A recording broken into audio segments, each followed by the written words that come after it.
Welcome to my channel Ansi's passions. വേനൽ കടുത്തു വന്നതോടുകൂടി ഏറ്റവും അധികം ചിലവാകുന്ന ഒരു ഫ്രൂട്ടാണ് തണ്ണിമത്തൻ. ജ്യൂസായിട്ടും കട്ട് ചെയ്തും ഒക്കെ നമ്മളിത് കഴിക്കാറുണ്ട്. എന്നാൽ തണ്ണിമത്തൻ കഴിച്ചു കഴിഞ്ഞാൽ അതിൻ്റെ തൊണ്ട് നമ്മളങ്ങ് കളയുകയാണ് ചെയ്യാറ്.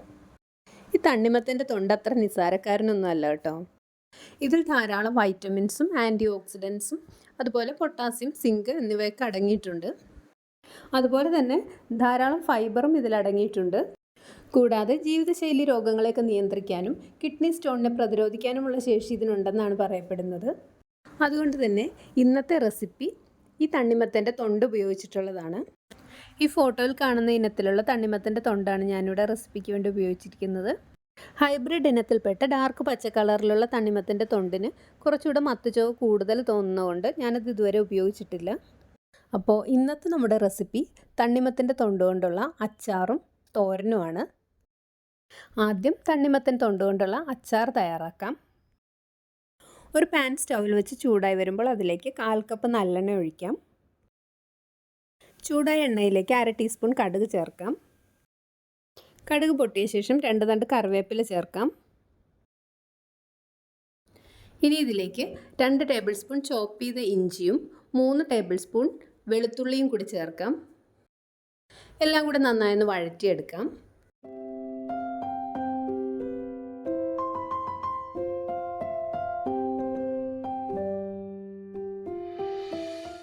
ഇതിലേക്ക് 4 പച്ചമുളക് വട്ടത്തിൽ അരിഞ്ഞത് കൂടി ചേർക്കാം. ഇനി ഇതിൻ്റെ എല്ലാം ജലാംശം നന്നായി വറ്റി വരുന്നത് വരെ ഒന്ന് റോസ്റ്റ് ചെയ്തെടുക്കണം. ഇപ്പോൾ ഇതിലെ ജലാംശമൊക്കെ ഒന്ന് വറ്റി വന്നിട്ടുണ്ട്. ഇതിലേക്ക് 3 ടീസ്പൂൺ ചതച്ച മുളക് ചേർക്കാം. ഇനി ഇത് നന്നായിട്ടൊന്ന് വഴറ്റിയെടുക്കണം.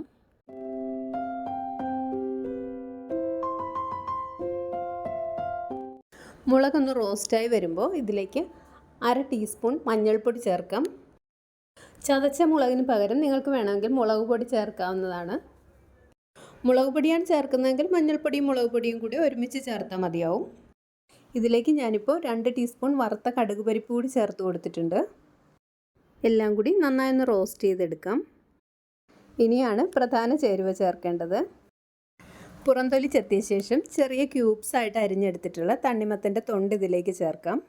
ഇത് ഏകദേശം ഒരു 3 കപ്പ് അളവിലുണ്ട്. ശേഷം എല്ലാം കൂടി ഒന്ന് മിക്സ് ചെയ്തെടുക്കണം.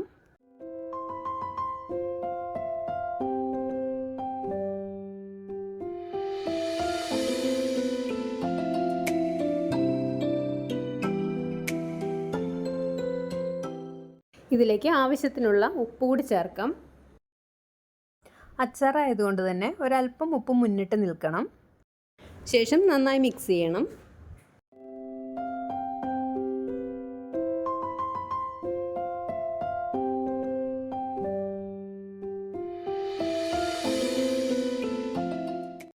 ഇതിലേക്ക് 1/4 കപ്പ് വിനാഗിരി ചേർക്കാം.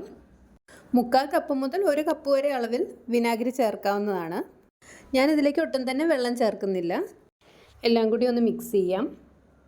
ഇനി ഇത് നന്നായിട്ടൊന്ന് തിളച്ച് വരണം. ഇപ്പോൾ ഇത് തിളച്ച് തുടങ്ങിയിട്ടുണ്ട്.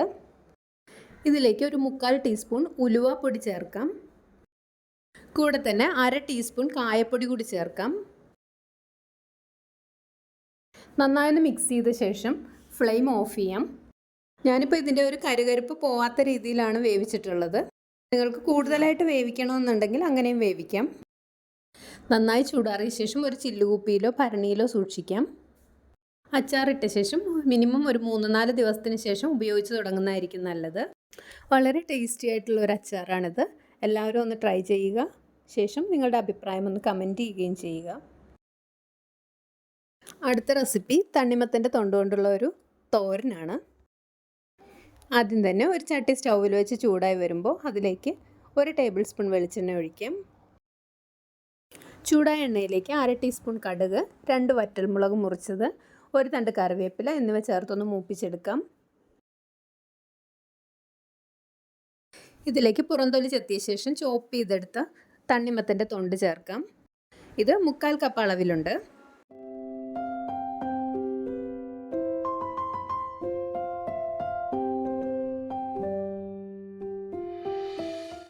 ഇതിൻ്റെ പച്ചച്ചുവ മാറി കിട്ടുന്നതിന് വേണ്ടി 1 മിനിറ്റ് ഇതൊന്ന് വഴറ്റിയെടുക്കാം.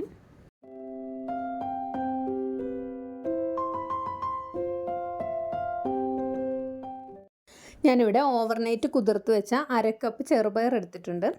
ഇതും കൂടി ഇതിലേക്കൊന്ന് ചേർത്ത് കൊടുക്കുകയാണ്. രണ്ടും കൂടി നന്നായി ഒന്ന് മിക്സ് ചെയ്യണം. ഓവർനൈറ്റ് കുതിർത്ത പയറായതുകൊണ്ടാണ് ഞാൻ ഈ സമയത്ത് ഇതിലേക്ക് ചേർക്കുന്നത്. കുതിർക്കാത്ത പയറാണെന്നുണ്ടെങ്കിൽ സെപ്പറേറ്റ് ഒരല്പം ഉപ്പ് ചേർത്ത് വേവിച്ച ശേഷം ഇതിലേക്ക് ചേർത്ത് കൊടുത്താൽ മതിയാകും. ചെറുപയറിന് പകരം തുവരപ്പരിപ്പും ചേർക്കാവുന്നതാണ്. ഇതിലേക്ക് പാകത്തിനുള്ള ഉപ്പും കൂടി ചേർക്കാം. എല്ലാം കൂടി ഒന്ന് തട്ടിപ്പൊത്തി വെച്ച ശേഷം 5 മിനിറ്റ് ചെറിയ തീയിൽ മൂടി വെച്ച് വേവിക്കാം. ഇതൊന്ന് വെന്ത് വരുന്ന സമയം കൊണ്ട് തോരനുള്ള അരപ്പ് തയ്യാറാക്കാം. ഞാനിവിടെ 1/2 കപ്പ് തേങ്ങ, 5 ചുവന്നുള്ളി, 3 അല്ലി വെളുത്തുള്ളി, 1 പച്ചമുളക് എന്നിവ ഒരു മിക്സിയുടെ ജാറിലേക്ക് ഇട്ട് കൊടുക്കുന്നുണ്ട്. ഇതിലേക്ക് 1/2 ടീസ്പൂൺ മഞ്ഞൾപ്പൊടി കൂടി ചേർത്ത ശേഷം ഒന്ന് പൾസ് ചെയ്തെടുക്കാം. തോരനുള്ള അരപ്പ് തയ്യാറായി കഴിഞ്ഞു. ഇപ്പോൾ 5 മിനിറ്റ് കഴിഞ്ഞിട്ടുണ്ട്. നമുക്കിതൊന്ന് തുറന്ന് നോക്കാം. തണ്ണിമത്തൻ തൊണ്ടും പയറും ഒക്കെ നന്നായിട്ട് വെന്ത് വന്നിട്ടുണ്ട്. ഇതിലേക്ക് തയ്യാറാക്കി വെച്ചിരിക്കുന്ന അരപ്പ് ചേർത്ത് മിക്സ് ചെയ്യാം.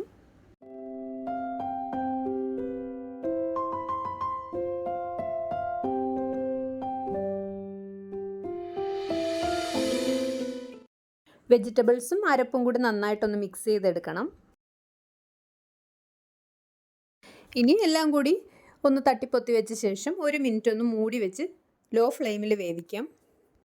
1 മിനിറ്റിന് ശേഷം തുറന്ന് നോക്കുമ്പോൾ തോരനൊക്കെ നല്ല സെറ്റായി വന്നിട്ടുണ്ട്. തോരൻ തയ്യാറായ ശേഷം എപ്പോഴും നന്നായി ഇളക്കിയെടുക്കണം. അതല്ലാന്നുണ്ടെങ്കിൽ ചട്ടിയുടെ താഴ്ഭാഗത്ത് ചൂട് കൂടുതലുള്ള ഭാഗത്ത് കരിഞ്ഞ നിറം വരാൻ സാധ്യതയുണ്ട്. അങ്ങനെ നല്ല രുചികരമായിട്ടുള്ള തണ്ണിമത്തൻ തൊണ്ടുകൊണ്ടുള്ള തോരൻ തയ്യാറായി കഴിഞ്ഞു. ഇതിന് ഏകദേശം ഒരു പപ്പായ തോരൻ്റെയൊക്കെ ടേസ്റ്റാണ് കേട്ടോ വരുന്നത്. അപ്പോൾ ഇന്നത്തെ 2 റെസിപ്പീസും എല്ലാവർക്കും ഇഷ്ടപ്പെട്ട് കാണുമെന്ന് കരുതുന്നു. വീഡിയോ ഇഷ്ടപ്പെട്ടാൽ ഒന്ന് ലൈക്ക് ചെയ്യാനും കമൻറ്റ് ചെയ്യാനും മറക്കരുത്. അതുപോലെ തന്നെ നിങ്ങളുടെ ഫ്രണ്ട്സിനും റിലേറ്റീവ്സിനൊക്കെ ആയിട്ട് ഈ വീഡിയോ ഒന്ന് ഷെയർ ചെയ്യുകയും ചെയ്യുക.